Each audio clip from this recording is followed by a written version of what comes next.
Doctrine of indoor management.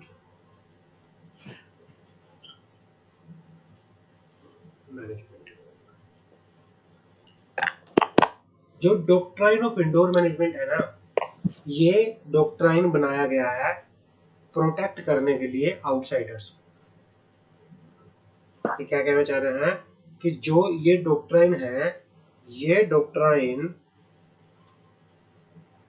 ये doctrine जो है प्रोटेक्ट करता है आउटसाइडर्स को against the action done by the company.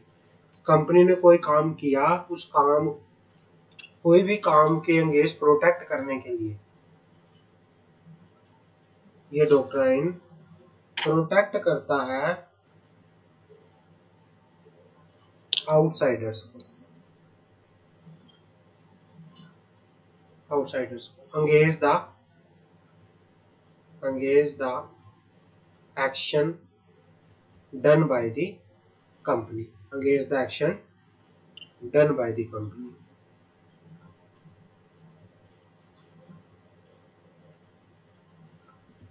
जो आप कह रहे थे कि सर जो आउटसाइडर है उनका क्या होगा, यहाँ पे तो चलो ये वॉइड हो जाएगा, और फिर अब आउटसाइडर का क्या होगा। अब आउटसाइडर जो कंपनी के साथ जिन्होंने कोई कॉन्ट्रैक्ट किया था बट वो अल्ट्रा वायरस निकल गया, कुछ भी निकल गया, तो उसके अगेंस्ट आउटसाइडर को ये वाला डॉक्ट्राइन प्रोटेक्ट करता है, डॉक्ट्राइन ऑफ इंडोर मैनेजमेंट। समझ आ गई? ठीक है। हाँ, एक केस लॉ आया था, इस डॉक्ट्राइन ऑफ इंडोर मैनेजमेंट को बोला जाता है तुर्कंट इज रूल। इसको क्या बोला जाता है? इसको बोला जाता है Turquand is rule. Turquand is rule. एक केस लॉ हुआ था, एक रॉयल ब्रिटिश बैंक वर्सेस, एक केस लॉ हुआ था रॉयल ब्रिटिश बैंक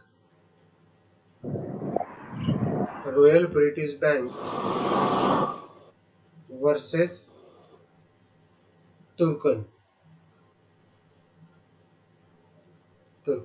एक केस लॉ हुआ था Royal British Bank versus Turquand. Turquand कौन था? डायरेक्टर था। वो एक बैंकिंग कंपनी, एक रॉयल ब्रिटिश बैंक एक बैंकिंग कंपनी थी, उस बैंक का डायरेक्टर कौन था? Turquand. Royal British Bank versus Turquand. The director of the banking company were authorised by the article to borrow money. ये क्या लिखा गया था इस केस लॉ के अंदर? क्या था? जो डायरेक्टर थे बैंकिंग कंपनी के, उनको आर्टिकल ऑफ एसोसिएशन के द्वारा ऑथोराइज किया गया था। उनको आर्टिकल ऑफ एसोसिएशन के द्वारा ऑथोराइज किया गया था कि वो बोरो कर सकते हैं such sum of money has should from time to time by passing resolution of the company in general meeting be authorise to borrow. मतलब क्या कहना चाह रहा है कि रॉयल ब्रिटिश बैंक और तुर्कुन वाले केस के अंदर क्या हुआ था? डायरेक्टर्स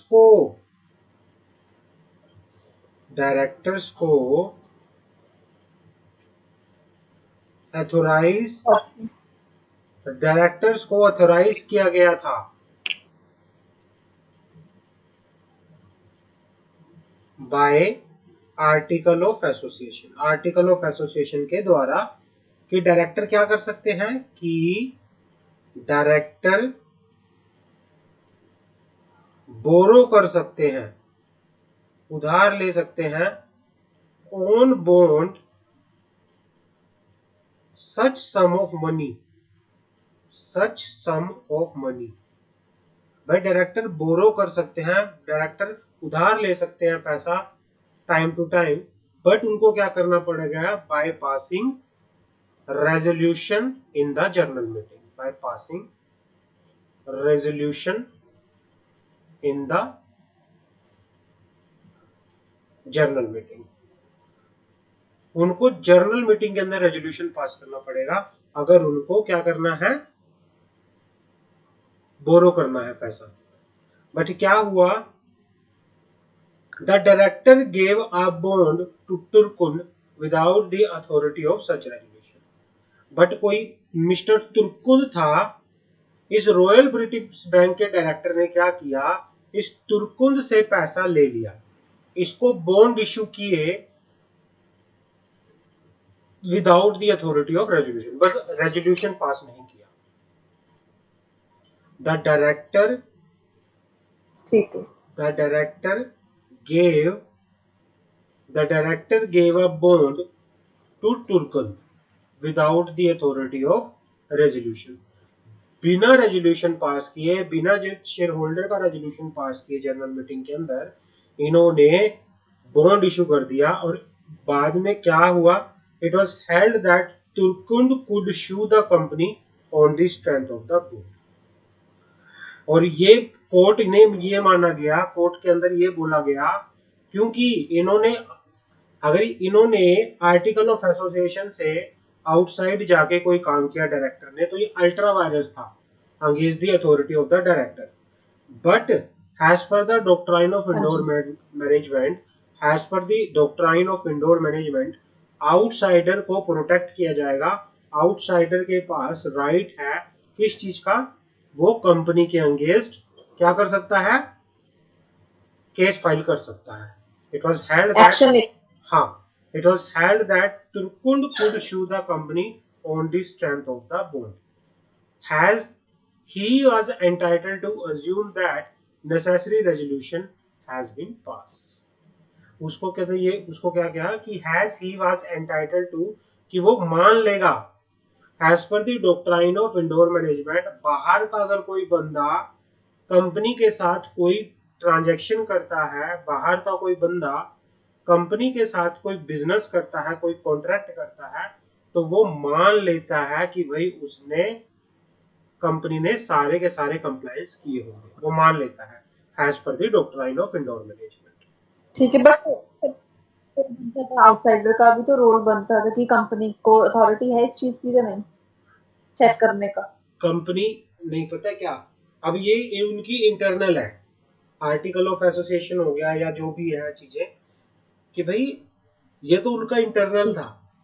जब इन्होंने मैनेजमेंट के ठीक लिए आर्टिकल ऑफ एसोसिएशन बना हुआ है और मैनेजमेंट ने आर्टिकल ऑफ एसोसिएशन को फॉलो नहीं किया और उसने ठीक। कॉन्ट्रैक्ट किया उनके साथ, तो मेमोरेंडम में तो वो चेक कर सकते। हाँ, पर as per the doctrine of indoor management ये कहता है कि भाई इस सिचुएशन के अंदर भाई ये प्रॉपर ही नेग्लिजेंस किसकी है, कंपनी के बोर्ड ऑफ डायरेक्टर की है।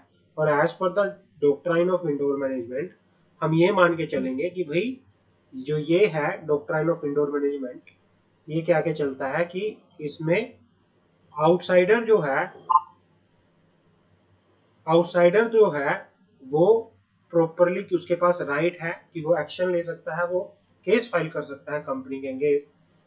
जो वहां के वो थे, कोर्ट के जज थे लॉर्ड हेनरी ऑब्जर्व, उन्होंने क्या माना कि outsider are bound to know the external position of the company. Outsider किस चीज के लिए बाउंड होते हैं, एक्सटर्नल पोजीशन को जानने के लिए बाउंड होते हैं, but not bound to know the indoor management. जो ये आर्टिकल के अंदर लिखा हुआ था, ये इनकी क्या थी, इंडोर मैनेजमेंट थी। भाई जो कंपनी की इंटरनल पॉलिसी है उनके जानना एक उसके लिए आउटसाइडर के लिए मैंडेटरी नहीं है।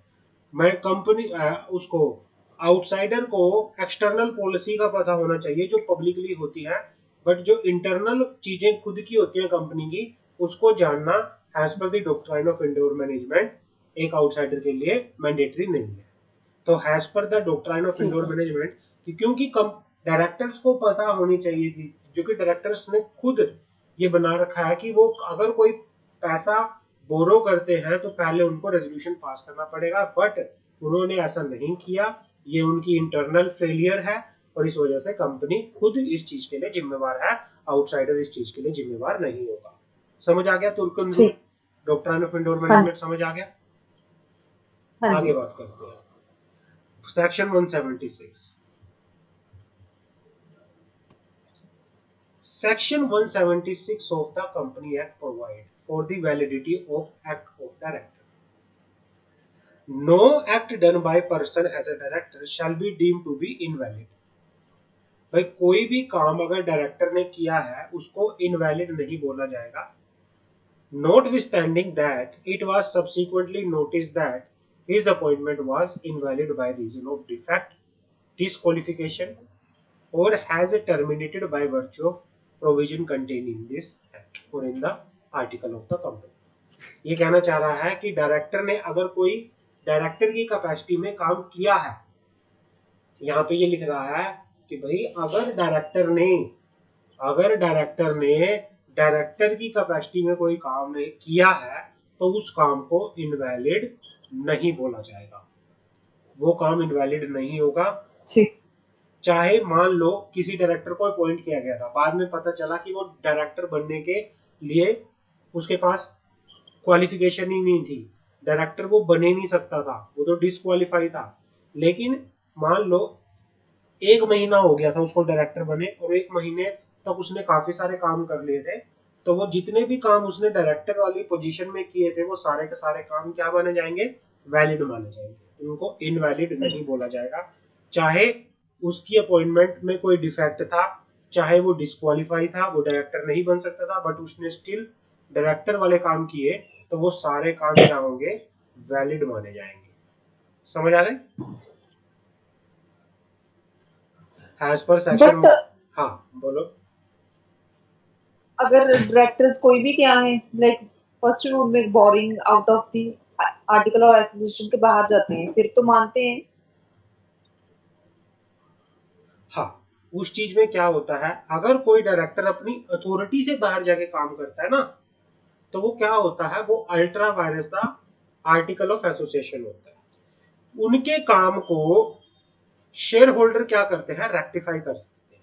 उनके काम को शेयर होल्डर क्या करते हैं, रेक्टिफाई करते हैं। वो काम थे उनकी अथॉरिटी से बाहर, वो काम तो थे उनकी अथॉरिटी से बाहर। बट मान लो किसी डायरेक्टर को बनाया गया, बाद में पता चला कि भाई ये तो डायरेक्टर बन ही नहीं सकता था, इसके पास तो क्वालिफिकेशन ही नहीं थी ये डायरेक्टर बनने की, ये तो डायरेक्टर भाई धोखाधड़ी से बना हुआ है। बट वो काम कर रहा था एज अ डायरेक्टर, वो काम कर रहा था एज अ डायरेक्टर, चाहे तो वो अपनी आर्टिकल की अथॉरिटी से बाहर जाके कर रहा था या किसी और रीजन से कर रहा था, बट वो डायरेक्टर बनने के लायक नहीं था, बट फिर भी वो डायरेक्टर की तरह काम कर रहा था। तो जितने भी काम उसने एज अ डायरेक्टर की कैपेसिटी में किए होंगे, जितने भी कॉन्ट्रैक्ट उसने डायरेक्टर की कैपेसिटी में किए होंगे, उन कॉन्ट्रैक्ट को इनवैलिड नहीं बोला जाएगा। समझ आ गई? इनवैलिड नहीं होंगे वो। तभी तो ये एक्ट, अब क्या होता है, ultra vires act done by the company क्या होते हैं, वो इनवैलिड होते हैं ना, साथ के साथ वो वॉइड होते हैं ना, उनका कोई इफेक्ट नहीं होता, कंपनी उन कामों के लिए जिम्मेवार नहीं होती। हमने पीछे पढ़ा था, लास्ट क्लास में पढ़ा था ना। बट हैज पर the doctrine of indoor management, express the doctrine of indoor management ये कहता है कि डायरेक्टर ने अगर अपनी अथॉरिटी से बाहर जाके कोई काम किया, या डायरेक्टर पहले मतलब डायरेक्टर बन चुका था बट बाद में पता चला वो काम करता जा रहा था, लेकिन बाद में पता चला कि भाई ये डायरेक्टर बनने लायक था ही नहीं, इसके पास तो वो क्वालिफिकेशन थी ही नहीं, बट उसने कोई भी काम किया, ये नहीं कहा जाएगा कि भाई ये जो काम है ये इनवैलिड है। अगर वहां पे वो काम इनवैलिड हो गए तो कंपनी फिर उन चीजों के लिए रिस्पॉन्सिबल नहीं होगी, वो काम वैलिड रहेंगे तभी तो कंपनी रिस्पॉन्सिबल होगी, तभी तो doctrine of indoor management outsider को प्रोटेक्ट करेगा, है ना। हाँ, आगे बात करते हैं। ठीक। Provided that nothing in this section shall be deemed to give validity to any act done by director after his appointment has been noticed by the company to be invalid or has been terminated। भाई ये कहना चाह रहा है, चलो ठीक है, ये तो मान लिया कि भाई डायरेक्टर कोई काम करता आ रहा था और पता चला कि वो डायरेक्टर बनने के लायक ही नहीं था, उसकी डिस्क्वालिफिकेशन का पता चल गया। भाई उस बस जिस दिन डिस्क्वालिफिकेशन का पता चला, डिस्क्वालिफिकेशन से पहले के काम तो उसके सारे के सारे वैलिड होंगे, लेकिन जिस दिन उसकी डिस्क्वालिफिकेशन का आपको पता चल गया और फिर भी वो काम कर रहा है, तो उसके नॉलेज होने के बाद के काम सारे क्या होंगे, इनवैलिड माने जाएंगे, वो इनवैलिड होंगे, बाद वाले काम सारे इनवैलिड होंगे। भाई मान लो आप आउटसाइडर हो, आपने किसी कंपनी के साथ कोई क्या किया, कॉन्ट्रैक्ट किया, आपने किसी ऐसे बंदे के साथ कॉन्ट्रैक्ट कर लिया, मतलब ये मान के चलो कि भाई आप किसी आप किसी पर्सन के साथ आपने कॉन्ट्रैक्ट किया, उस पर्सन ने आपको बोला I am the director of ABC limited, मैं एबीसी लिमिटेड का डायरेक्टर हूं। आपने इस पर्सन के साथ कोई कॉन्ट्रैक्ट कर लिया, ठीक है ना। अब बाद में पता चला भाई कॉन्ट्रैक्ट हो गया, बट आपको बाद में पता चला ये पर्सन तो इस कंपनी का डायरेक्टर था ही नहीं, ये पर्सन तो डिस्क्वालीफाई है, ये डायरेक्टर तो ठीक है ही नहीं, बट आपने इसके साथ कॉन्ट्रैक्ट कर लिया। बट ये वाला कॉन्ट्रैक्ट माना जाएगा, इस कॉन्ट्रैक्ट के लिए कंपनी लायबल होगी। समझ आ गई मेरी बात? हाँ जी इस चीज के लिए आप कंपनी को पकड़ सकते हो, इस चीज के लिए कंपनी लायबल होगी। बट आपको पता चल गया कि भाई ये पर्सन तो उस कंपनी का डायरेक्टर है ही नहीं, ये पर्सन का इस कंपनी से कोई लेना देना नहीं, बट फिर भी आप इससे कॉन्ट्रैक्ट कर रहे हो डायरेक्टर के साथ, भाई इस पर्सन के साथ, भाई फिर तो आपकी इसमें वो है ना, नेग्लिजेंस है ना आपकी, तो फिर इसको क्या माना जाएगा, हाँ जी फिर इसको इनवैलिड माना जाएगा, फिर ये इनवैलिड होगा। भाई जब आपको पता ही था, आपने उस पर डायरेक्टर के साथ कोई काम किया, भाई जो अब क्वालिफाई ही नहीं था डायरेक्टर बनने के, जो डायरेक्टर था ही नहीं, तो भाई फिर तो उसमें आपकी नेग्लिजेंस है। फिर आप उसकी आपको इस चीज का पता था, आपने फिर भी कॉन्ट्रैक्ट किया, तो भाई उस चीज के लिए कंपनी लाइबल नहीं होगी, ये वाला जो काम है ये इनवैलिड माना जाएगा। समझ आ गई यहाँ पर? हाँ जी The object of this section is to protect person dealing with the company, outsider as well as member, by providing that the act of person acting as a director will be treated as valid through it may afterward be discovered that the appointment was invalid, or that it has terminated under the provision of this act or the article of association। मतलब जो ये section है, ये हम पढ़ा था, ये section 76 176, इसका ऑब्जेक्ट क्या है कि जो बाहर आउटसाइडर है, जो कंपनी के मेंबर हैं, जो कंपनी के साथ डील कर रहे हैं, उनको क्या करना, प्रोटेक्ट करना, उनको क्या करना, प्रोटेक्ट करना, कि भाई कोई भी काम किसी पर्सन ने डायरेक्टर की कैपेसिटी में किया, चाहे बाद में ये पता चले कि भाई उसकी अपॉइंटमेंट इनवैलिड थी, चाहे पता चले कि उसकी appointment as per companies act नहीं थी, बट फिर भी उस काम को वैलिड माना जाएगा। समझ आ गई? ठीक हाँ तो जी यहां तक doctrine of indoor management clear है? हाँ जी आगे क्लियर है बढ़ आगे बढ़े। हाँ जी relation of the company with member and outsider, relation of the company with member और आउटसाइडर। एक कंपनी का मेंबर के साथ और आउटसाइडर के साथ क्या रिलेशन होता है? The validation of the act of unqualified director may apply to circumstances from two different angle, has between outsider, stranger and company, has in Royal British Bank versus Turkey, and in relation to internal affair of the company, has in Davson versus Africa consolidated land and trading company. एक तो देखो क्या था, दो angle से देखा जाता है। एक तो हमने पढ़ लिया, एक केस तो हमने पढ़ लिया, रॉयल ब्रिटिश बैंक वर्सेस तुर्कुन, जिसमें हमने क्या जाना, जिसमें हमने ये बोला कि भाई अगर कोई आउटसाइडर किस चीज में कंपनी के साथ कोई क्या करता है, कॉन्ट्रैक्ट करता है, कॉन्ट्रैक्ट करता है, लेकिन कंपनी की इंटरनल पॉलिसी को चाहे वो पढ़े चाहे ना पढ़े, वो क्या होता है, मैंडेटरी नहीं होता। वहां पर अगर कंपनी के बोर्ड ऑफ डायरेक्टर ने कुछ भी अथॉरिटी के बिना कोई काम किया, तो उस काम में कौन लायबल होगा, कंपनी लायबल होगी। समझ आ गई? हमने रॉयल ब्रिटिश बैंक वाला केस पढ़ा था। एक हाँ जी केस लो आता है, दूसरा case low Davson versus African Consolidated Land and Trading Company. Davson versus African Consolidated Land and Trading Company. यहाँ पे क्या था, where coal made by unqualified director were held valid. यहाँ पे क्या लिखा जाता है, even if public document of the company and the fact which are apparent would make it clear that director was not duly qualified to act, this will not outside the effect of section 176. Similarly, in Boschuk Property Company Limited versus Fugue, a resolution of general meeting convened by the de facto director was upheld.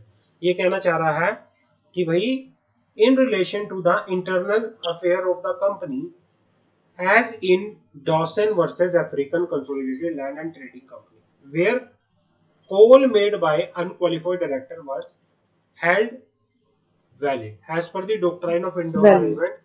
भाई अगर कोई unqualified director था, वो director था ही नहीं, उसने share holder से पैसा मांगा, कॉल मांगी, फाइनल कॉल फर्स्ट कॉल होती थी ना पहले, तो वो पैसा मांगा, उसको वैलिड माना जाएगा, उसको क्या माना जाएगा, वैलिड माना जाएगा, चाहे even if the public document of the company and the fact was apparent would make it clear that director was not duly qualified to act, this will not outside effect of section 176. ये कहना चाह रहा है कि भाई चाहे public document में ये भी लिखा था कि ये साफ साफ भी दिखाई दे रहा था कि वो डायरेक्टर कैपेसिटी में काम नहीं कर सकता, वो डायरेक्टर वो ये काम नहीं कर सकता, वो कॉल नहीं मांग सकता, तब भी उसने कॉल मांगी, तो इस चाहे वो कॉल मांग रहा है तो as per this rule, as per the doctrine of indoor management, ये क्या माना जाएगा, इन डायरेक्टर के लिए वैलिड माना जाएगा कि भाई वैलिड है, और इस चीज के लिए डायरेक्टर रिस्पॉन्सिबल रहेंगे, कंपनी रिस्पॉन्सिबल रहेंगी, क्योंकि इंटरनल अफेयर की नॉलेज होना किसकी रिस्पॉन्सिबिलिटी है, कंपनी की रिस्पॉन्सिबिलिटी है, आउटसाइडर का इंटरनल अफेयर से कोई लेना देना नहीं है, चाहे वो पब्लिक भी हो जाए, इंटरनल अफेयर से लेना देना कुछ नहीं है आउटसाइडर का। समझ आ गई? ठीक है। हाँ हाँ जी, हाँ आप लिख लो डॉक्ट्राइन ऑफ इंडोर मैनेजमेंट में मोटा मोटी एक लाइन लिख लो, doctrine of indoor management,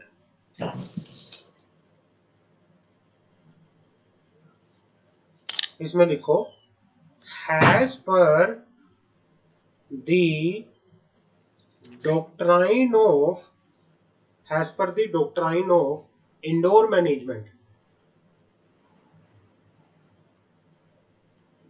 as per the doctrine of indoor management, outsider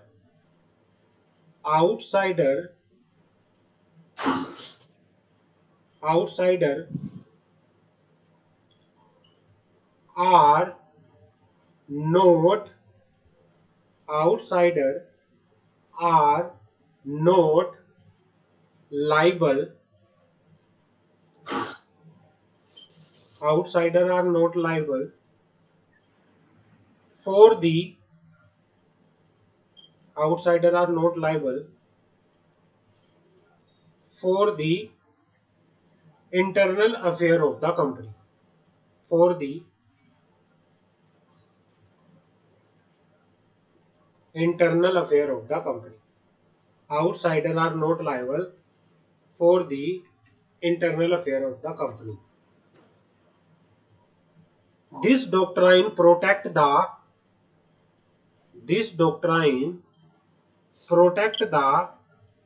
outsider, this doctrine protect the outsider, ये जो डॉक्ट्राइन है ये आउटसाइडर को क्या करता है, प्रोटेक्ट करता है। ठीक, any act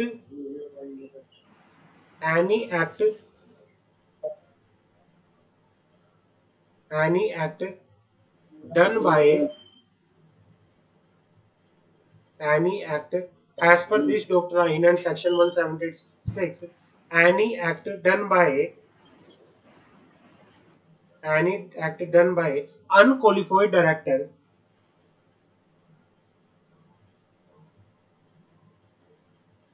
shall be valid. Any act done by unqualified director shall be valid. तो इसमें मोटा मोटी यही है कि भाई डॉक्ट्राइन ये आउटसाइडर को प्रोटेक्ट करता है और कंपनी के अगेंस्ट होता है। क्लियर है? हाँ जी। हाँ।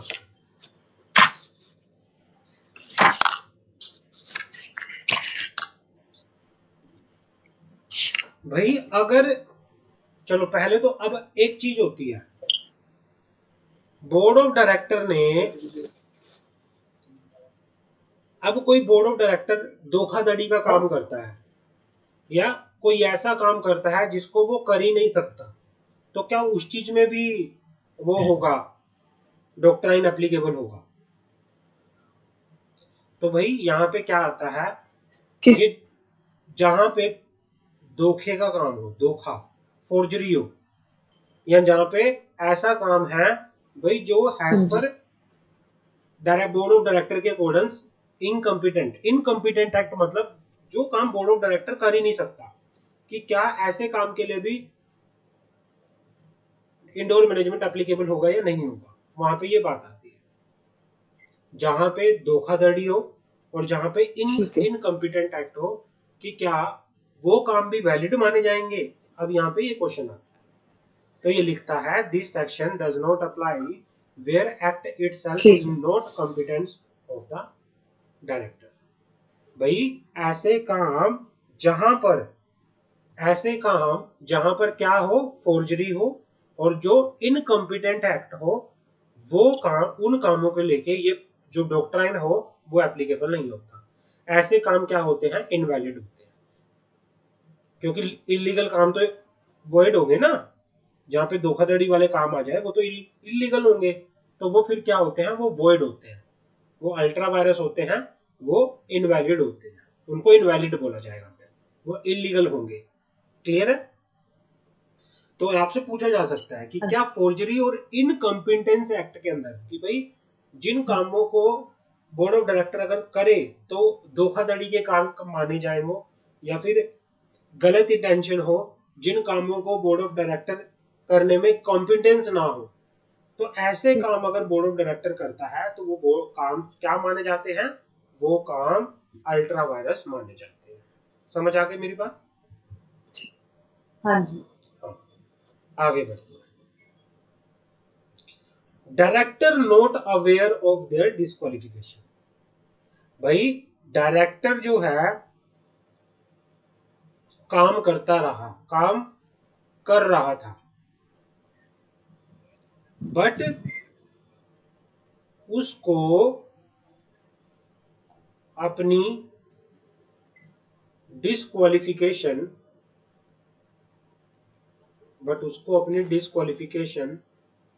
का पता ही नहीं था। मतलब वो डिस्क्वालीफाई हो चुका था, वो डिस्क्वालीफाई था लेकिन उसको नॉलेज नहीं थी डिस्क्वालिफिकेशन की, बट वो काम करता जा रहा था। तो क्या इस सिचुएशन में हम मानेंगे कि भाई ये एप्लीकेबल होगा या नहीं होगा, जो ये डॉक्ट्राइन है वो एप्लीकेबल होगा या नहीं होगा?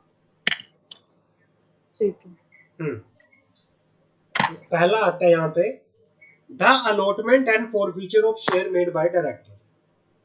डायरेक्टर ने अलॉटमेंट ऑफ शेयर की या फॉरफीचर ऑफ शेयर किया, made by director who continue to act even after they were disqualified but not aware of it were saved by section 176। तो इस सिचुएशन में क्या होगा, अगर कोई डायरेक्टर काम कर रहा था, अगर कोई डायरेक्टर काम कर रहा था बट उसको अपनी डिस्क्वालिफिकेशन का पता नहीं चला, ऐसे काम, तो लिखो ऐसे काम हैज पर सेक्शन 176 वैलिड माने जाएंगे। ऐसे काम एज पर सेक्शन 176 वैलिड माने जाएंगे। पर कई बार क्या होता है, कई बार ऐसे काम हुए जो एज पर सेक्शन 6 नहीं होते। चलो, एक तो हो गया सेक्शन 176 कहता है कि भाई कुछ ऐसे काम थे जो डायरेक्टर ने किए, बट फिर हम उनको मान लेंगे कि भाई वो काम वैलिड है। बट कई बार ऐसी सिचुएशन आ जाती है कि जिन सिचुएशन को सेक्शन 176 भी सेव नहीं कर सकता, उन सिचुएशन को सेक्शन 176 भी सेव नहीं कर सकता। तो फिर ऐसे कामों को जर्नल मीटिंग के अंदर जो शेयर होल्डर है वो क्या कर सकते हैं, रेक्टिफाई कर सकते हैं। ऐसे कामों को रेक्टिफाई किया जा सकता है। समझ आ गई? ठीक है। हाँ जी। हाँ भाई, क्या देखो, पहली चीज होती है, एक होता है सेक्शन 176।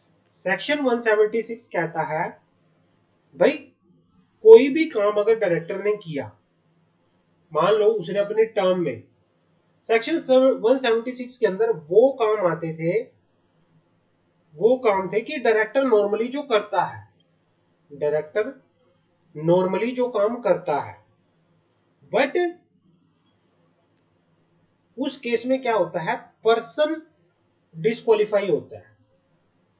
पर्सन क्या होता है, डिस्क्वालीफाई होता है। ये वो सेक्शन 176 में होता है कि भाई देखो काम तो ठीक कर रहा था पर वो डायरेक्टर ही नहीं बन सकता था। सेक्शन 176 की वो सिचुएशन होती है।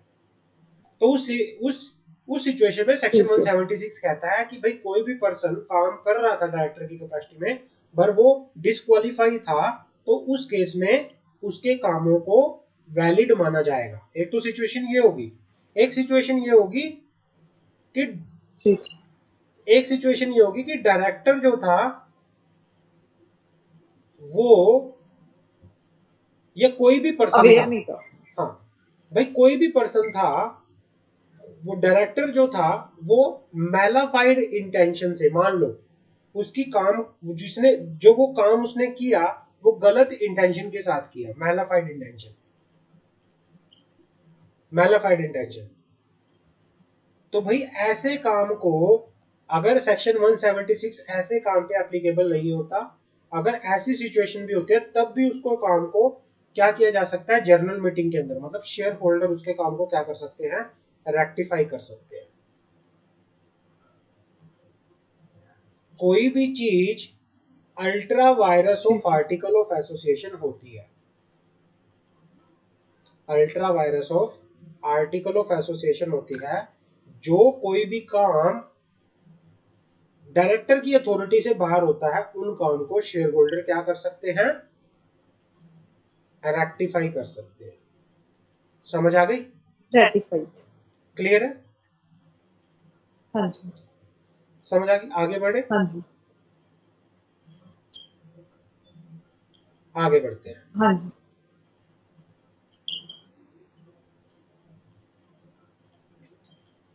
हाँ, where director in question were not aware of the fact that by virtue of certain provision in the article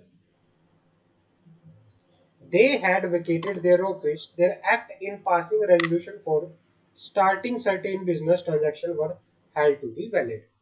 ये कहना चाह रहा है कि जहां पर director in question, director in question क्या था कि भाई जिसके ऊपर डाउट था कि भाई वो डिस्क्वालीफाई हो चुका था बट काम कर रहा था, डायरेक्टर इन क्वेश्चन था वो, where the director in question were not aware of the fact that by virtue of certain provision in the article, भाई जहां पर डायरेक्टर ने ये बोला कि भाई कुछ प्रोविजन थे आर्टिकल के अंदर, उनकी क्या थे, उन आर्टिकल, उन प्रोविजन को लेके वो क्या नहीं थे, अवेयर नहीं थे। They had vacated their office, वो क्या करते हैं, अपना ऑफिस खाली कर देते हैं।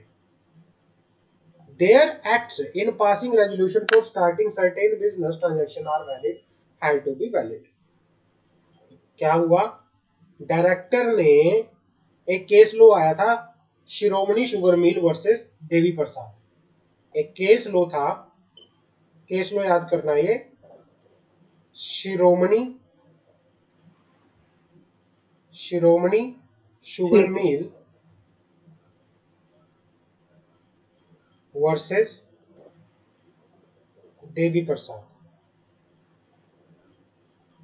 शिरोमणि sugar mill versus Devi Prasad. इसमें क्या बोला गया था, इसमें जरूरी है मतलब जो मैंने लिखवा रखी है ना इसमें केस लो, ये तो पढ़ कि पढ़ लेना, क्योंकि आप रेफर करके भी तो कहीं ना कहीं हाँ, से दोगे ना। जोन सा ये वाला केस लो है ना, हाँ जी रॉयल ब्रिटिश बैंक,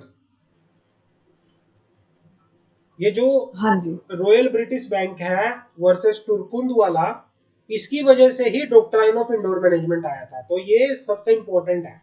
समझ आ गई? हाँ जी अब जैसे ये है शिरोमणि sugar mill versus Devi Prasad, शिरोमणि sugar mill versus Devi Prasad वाले केस के अंदर क्या हुआ था, डायरेक्टर जो था, डायरेक्टर्स ने आर्टिकल के जो कुछ प्रोविजंस थे, डायरेक्टर उन आर्टिकल के प्रोविजन से अवेयर नहीं था। डायरेक्टर जो था आर्टिकल्स के प्रोविजन को लेके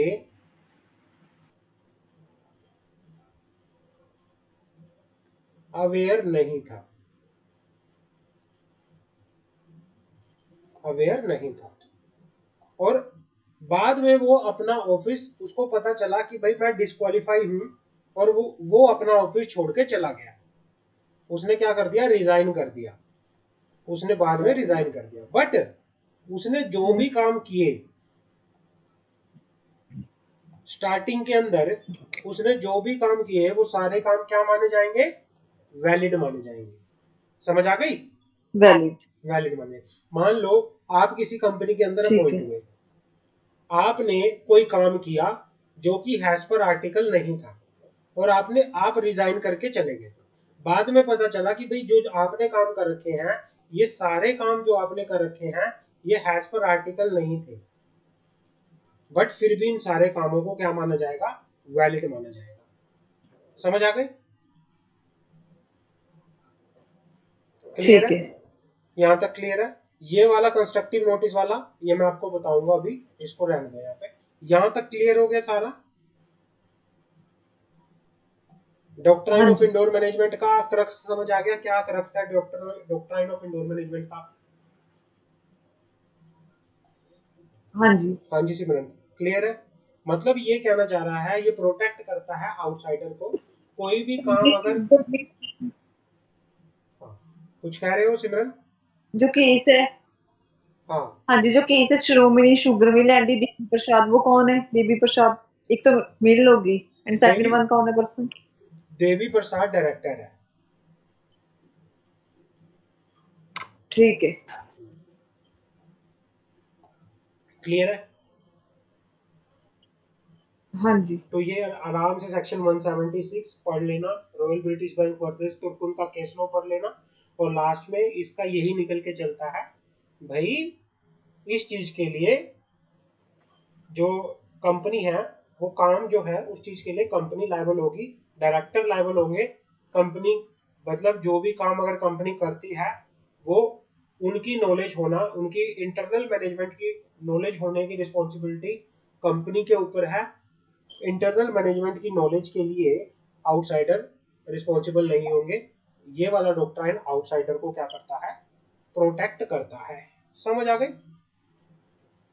हाँ जी हाँ। अब आगे आता है exception to the doctrine of indoor management. कुछ ऐसी सिचुएशंस हैं, कुछ ऐसी सिचुएशन है जहां पर doctrine of indoor management applicable नहीं होता।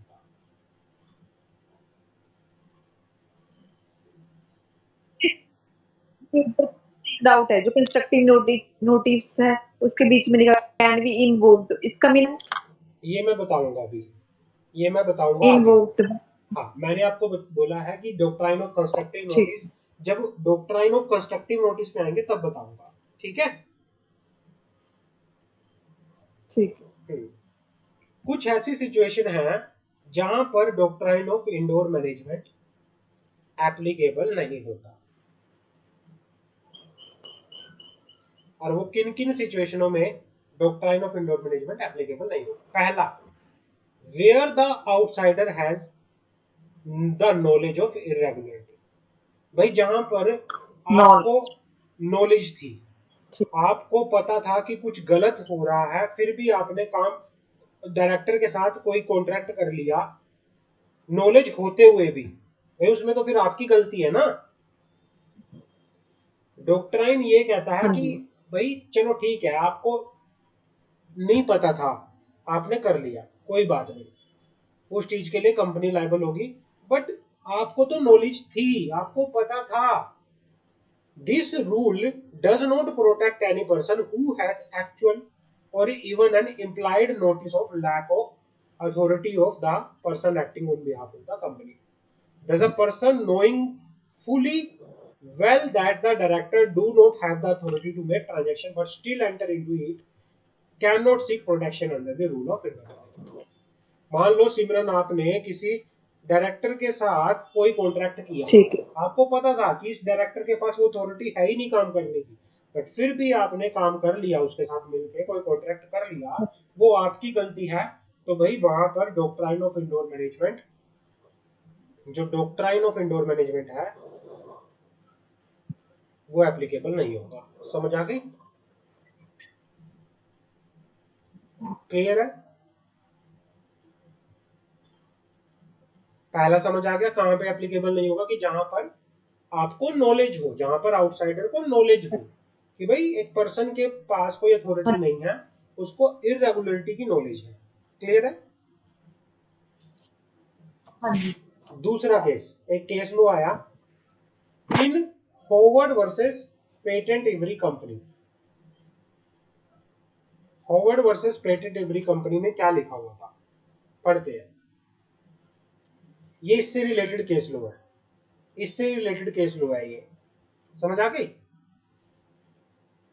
पहले वाले पॉइंट से रिलेटेड ये केस लो है। इस केस लो में क्या हुआ था, article of company empower the director to borrow up to 1000 pound only.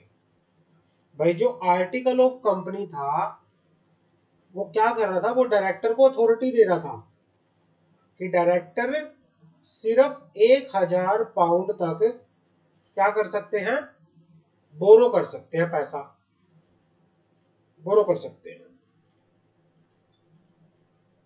But वो 1000 से ऊपर भी पैसा बोरो कर सकते हैं, लेकिन उसको लेने के लिए उनको जर्नल मीटिंग, शेयर होल्डर से अप्रूवल लेनी पड़ेगी। समझ आ गई? बट उस चीज को लिए लिए उनको शेयर होल्डर से अप्रूवल लेनी पड़ेगी। विदाउट सच कंसेंट, बना बिना किसी कंसेंट के, बिना किसी कंसेंट के, शेयर होल्डर की बिना किसी कंसेंट के, without such consent having obtain, they borrow 3500 pound from one of director who took debenture. उन्होंने क्या ठीक है। किया, कंपनी के एक डायरेक्टर से 3500 पाउंड बोरो कर लिए। समझ आ गई?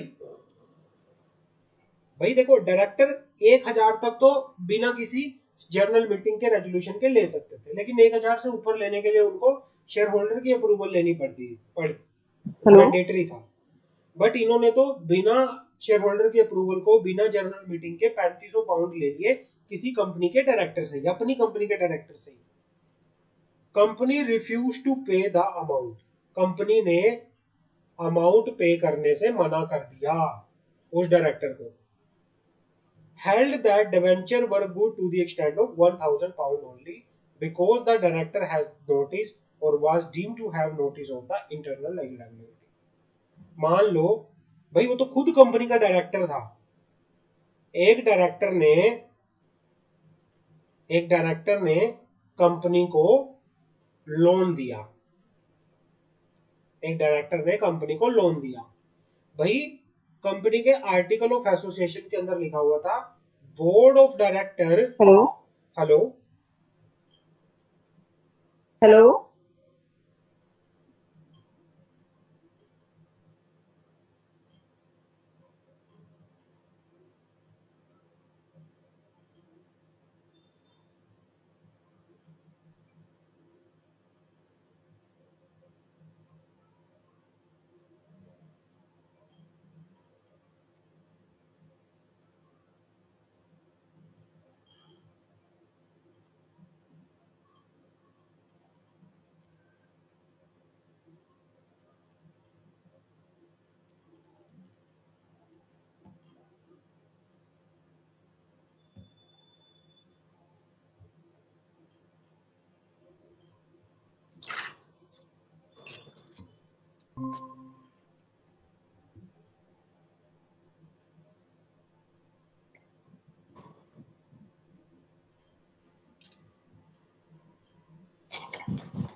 यस सिमरन।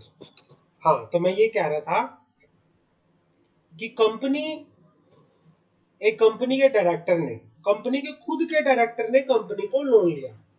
कंपनी के आर्टिकल ऑफ एसोसिएशन में लिखा हुआ था कि बोर्ड ऑफ डायरेक्टर लोन ले सकते हैं 1,000 पाउंड तक, बट 1,000 पाउंड से ज्यादा उनको लोन लेने के लिए जनरल मीटिंग में शेयर होल्डर की अप्रूवल लेनी पड़ेगी। बोर्ड ऑफ डायरेक्टर में ये डायरेक्टर भी तो होगा ना, समझ रहे हो? ये भी तो डायरेक्टर हाँ है, ये जी। भी तो बोर्ड ऑफ डायरेक्टर का पार्ट है। इसको भी तो पता होना चाहिए आर्टिकल ऑफ एसोसिएशन का। चाहे बेशक इसने लोन दिया है कंपनी को, पर इसको पता तो खुद होना चाहिए ना कि भाई बोर्ड ऑफ डायरेक्टर के पास 1,000 पाउंड तक लेने की अथॉरिटी थी। उससे ज्यादा लेना होता तो उसको जनरल मीटिंग में शेयर होल्डर की अप्रूवल लेनी पड़ती, बट बिना अथॉरिटी के बोर्ड ऑफ डायरेक्टर ने मुझसे ही 3,500 पाउंड ले लिए। कंपनी को चेक नहीं कर सकते, क्या कह रहे हो सिमरन?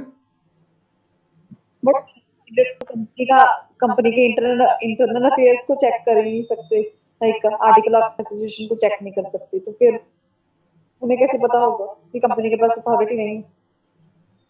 भाई ये तो खुद डायरेक्टर है ना, ये तो खुद डायरेक्टर है कंपनी का। लोन देने वाला बंदा खुद ही ठीक है, डायरेक्टर है कंपनी का, वो आउटसाइडर कैसे हुआ? अब जैसे आप हो, ठीक है। आप सिमरन हो, आपकी खुद की कोई कंपनी है, मान लो आप कंपनी में डायरेक्टर हो, हाँ जी। है ना? और आपकी कंपनी के अंदर आपके कोई 4-5 फ्रेंड, और मतलब आपने 4-5 फ्रेंड ने मिलकर कंपनी बना रखी है, आप भी डायरेक्टर हो, आप सारे डायरेक्टर हो।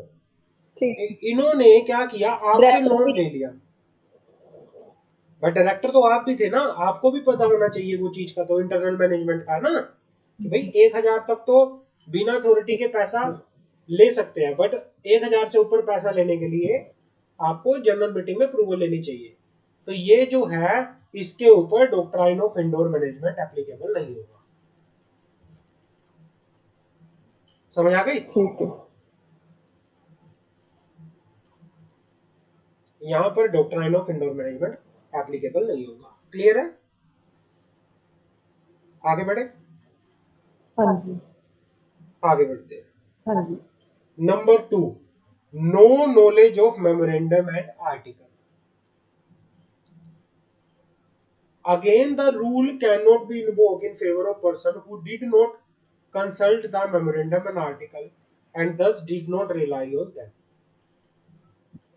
ये कहना चाह रहा है कि भाई अगर कोई पर्सन ये बोले, अगर कोई पर्सन ये बोले कि मुझे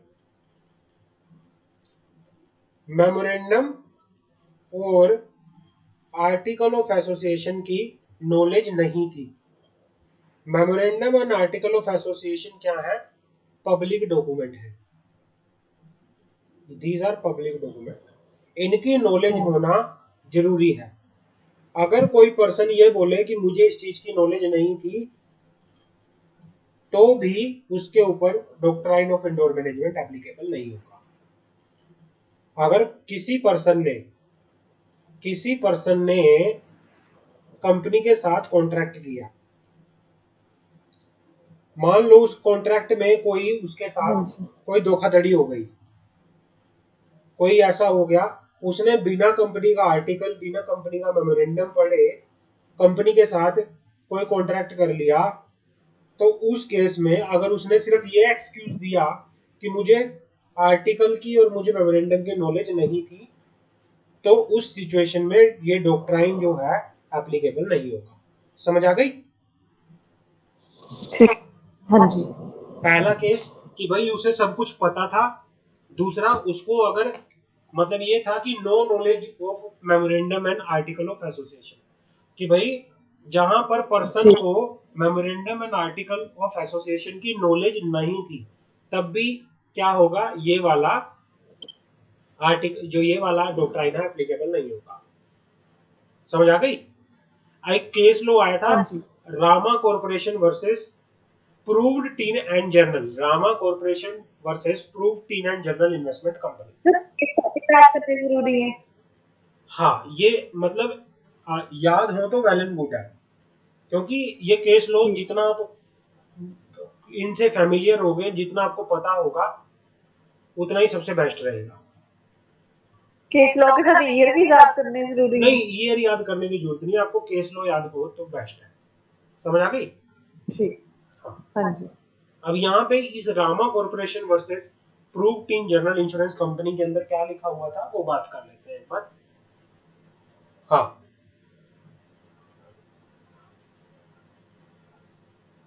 पढ़ते। In Rama Corporation versus Proved Tin General Investment Company, T was a director in the company. जो टी था वो क्या था? डायरेक्टर था कंपनी का। He purport to act on behalf of the company. वो क्या कर रहा था? वो कंपनी के बिहाफ पे काम कर रहा था। Entering into contract with the Rama corporation and टूक ए चेक फ्रॉम द लेटर। उसने क्या किया? कंपनी के बिहाफ पे वो क्या कर रहा था? कॉन्ट्रैक्ट कर रहा था। किसके साथ? एक रामा कॉर्पोरेशन के साथ। रामा कॉर्पोरेशन के साथ वो क्या कर रहा था? कंपनी के बिहाफ पे कोई कॉन्ट्रैक्ट कर रहा था और उसने रामा कॉर्पोरेशन से क्या लिया? चेक लिया। उसने रामा कॉर्पोरेशन से चेक लिया। Article of the company did not provide that the director could delegate their power to one of them. Article of association के अंदर ये मेंशन ही नहीं था कि डायरेक्टर अपनी पावर को किसी दूसरे पर्सन को डेलीगेट कर सकते हैं। But Rama corporation people has never read the article. Rama corporation के लोगों ने आर्टिकल को नहीं पढ़ा। Later it was found that director of the company did not delegate their power to T. T जो कंपनी के डायरेक्टर थे उन्होंने टी को कोई पावर ही डेलीगेट नहीं कर रखी थी। बाद में ये पता चला। The plaintiff rely on the rule of indoor management held that they do not because they even did not know that power could be delegated। भाई डॉक्ट्राइन ऑफ इंडोर मैनेजमेंट कब एप्लीकेबल होता है? डॉक्ट्राइन ऑफ इंडोर मैनेजमेंट तब applicable होता है जब आपको memorandum and article of association की नॉलेज थी, बट फिर भी आपके साथ कुछ गलत हो गया, आपसे कुछ छुपाया गया, तब जाके डॉक्ट्राइन ऑफ इंडोर मैनेजमेंट की क्या होती है? एप्लीकेबिलिटी होती है। बट आप ये एक्सक्यूज दे रहे हो किसी को कि मुझे, वही आपका जो सबसे पहले आपको क्वेश्चन आया था कि भाई मेमोरेंडम और आर्टिकल तो सर पढ़े होने चाहिए, उसको खुद पता होना चाहिए उसको। तो वो यही बात कह रहा है यहाँ पे कि भाई वो एक्सक्यूज नहीं दे सकता इस चीज का कि मैंने तो मेमोरेंडम और आर्टिकल को पढ़ा नहीं था। भाई रामा कॉर्पोरेशन के लोगों को क्या करना था? रामा कॉर्पोरेशन के लोगों को मेमोरेंडम को अच्छे से पढ़ा होना चाहिए था। तब जाके वो कह सकते थे कि सर हमें इस चीज का नहीं पता था कि ये भी हो सकता है। लेकिन उन्होंने एक्सक्यूज ही ये दे दिया कि भाई हमें तो डॉक्ट्राइन ऑफ जो हमें तो मेमोरेंडम ऑफ आर्टिकल का पता ही नहीं था क्या लिखा था उसमें। तो ये एक्सक्यूज नहीं हो सकता किस चीज के लिए? Doctrine of indoor management applicable होने के लिए। समझ आ गई? हाँ जी। हाँ भाई, आपको देखो, आपको नॉलेज होना चाहिए। जो मेमोरेंडम होता है, जो आर्टिकल ऑफ एसोसिएशन होता है, दीज आर पब्लिक डॉक्यूमेंट। किसी भी कंपनी के मेमोरेंडम एंड आर्टिकल की नॉलेज होना जरूरी है। बट कई बार क्या होता है, कुछ चीजें होती हैं जो आपको बताई नहीं जाती। उन चीजों के बेसिस पे डॉक्ट्राइन एप्लीकेबल होता है कि भाई मुझे ये चीज नहीं पता थी, ये कंपनी की इंटरनल चीज थी जो कंपनी को खुद को पता होना चाहिए थी। भाई मुझे क्या जरूरत उस इंटरनल चीज का? कंपनी ने कोई इंटरनल पॉलिसी बना रखी थी, कंपनी ने कोई इंटरनल चीज बना रखी थी। भाई चलो ठीक है, उसकी नॉलेज नहीं थी, लेकिन जो चीज वो पढ़ सकता है, जिस चीज को वो विजिबल है उसके आगे, उसकी तो नॉलेज हो उसको। उसको पता तो हो कि मेमोरेंडम में क्या, कंपनी का मेमोरेंडम क्या बोलता है, कंपनी का बिजनेस क्या है। वो कौन बताएगा? मेमोरेंडम ही बताएगा। तो ये चीजें होना जरूरी है। मेमोरेंडम आर्टिकल का होना, पढ़ना, नॉलेज होना हर एक को जरूरी है। कोई ये एक्सक्यूज नहीं दे सकता कि सर मुझे इसकी नॉलेज नहीं थी। ऐसा नहीं है। अगर कोई ये एक्सक्यूज दे रहा है कि मुझे उसकी नॉलेज नहीं थी, तो वहां पर doctrine of indoor management applicable नहीं होगा। क्लियर है? हाँ जी। अगला पॉइंट पढ़े। तीसरा पॉइंट है फोर्जरी। हाँ जी। फोर्जरी, धोखाधड़ी, धोखा, किसी के साथ धोखा होना। The rule of indoor management does not extend to transaction involving forgery or to transaction which otherwise void or illegal। ऐसी ट्रांजैक्शन जो void है, जो illegal है, उनके ऊपर doctrine of indoor management applicable नहीं होता। In case of forgery, it is not that there is absence of free consent, but there is no consent at all। मतलब ये कहना चाह रहा है कि भाई फोर्जरी के केस में क्या होना चाहिए, यहाँ पे कोई कंसेंट नहीं होनी चाहिए काम को लेके, कि भाई आपने किसी से परमिशन लेके काम किया, कुछ नहीं, आप काम कर रहे हो जो कि इलीगल है, वो काम क्या होगा, फोर्जरी के अंदर आता है। और ऐसे काम क्या होते हैं, वॉइड होते हैं। ऐसे काम क्या होते हैं, वॉइड होते हैं। समझ आ गई। हाँ जी। चाहे ऐसे मतलब चाहे इन कामों में आउटसाइडर ये बोल दो कि मुझे पता भी नहीं था, मुझे अवेयरनेस ही नहीं थी काम की, फिर भी वो ट्रांजैक्शन जो इलीगल ट्रांजैक्शन होती है, इलीगल ट्रांजैक्शन हमेशा वॉइड होती है। तो ऐसी ट्रांजैक्शन वॉइड होगी, इनके ऊपर डॉक्ट्राइन एप्लीकेबल नहीं होगी। समझ आ गई। हाँ जी। ये वाला काट दो, दैट्स इनफ। इसके अंदर फोर्जरी में यही पढ़ेंगे। चौथा पॉइंट नेग्लिजेंस। नेग्लिजेंस, नेग्लिजेंस के केस में the doctrine of indoor management, हाँ, the doctrine of indoor management in no way reward those who behave negligently. Thus, where the officer of the company does something which shall not ordinarily be within his power, the person dealing with him must make proper inquiry and satisfy himself as to the officer's authority. If he fail to make inquiry, he is estoppel from relying the rule। मतलब ये कहना चाह रहा है कि जहां पर negligence हो, आपकी गलती हो खुद की, भाई आप किसी ऐसे पर्सन के साथ डीलिंग कर रहे हैं जिस जहां पे आंख मूंद के आपने डीलिंग कर ली, आपने इंक्वायरी भी नहीं की, आपने ये भी नहीं देखा कि चेक तो करूं कि क्या इस पर्सन के पास वो अथॉरिटी है या नहीं है, क्या ये उस कंपनी का बंदा है या नहीं है, आपने आंख मूंद के क्या कर लिया, कोई कॉन्ट्रैक्ट कर लिया। तो ऐसी सिचुएशन में अगर आपकी नेग्लिजेंस है, आपकी गलती है, तो वहां पे भी doctrine of indoor management applicable नहीं होगा। समझ आ गई। हाँ जी। यहाँ पे केस लो है, in case of Underwood versus bank of Liverpool. ये इसमें क्या बोला जाता है, a person who was a sole director and principal shareholder of the company deposited into own account cheque drawn in favour of company held that the bank should have made inquiry as to the power of director। The power was put upon an inquiry and was accordingly not entitled to rely upon the ostensible authority of the director। भाई यहाँ पे कहना चाह रहा है कि एक person था, वो कंपनी के अंदर एक ही डायरेक्टर था और वो कंपनी का शेयर होल्डर भी था। उसने क्या किया, उसने अपने ही अकाउंट से कंपनी के फेवर में चेक बना दिया।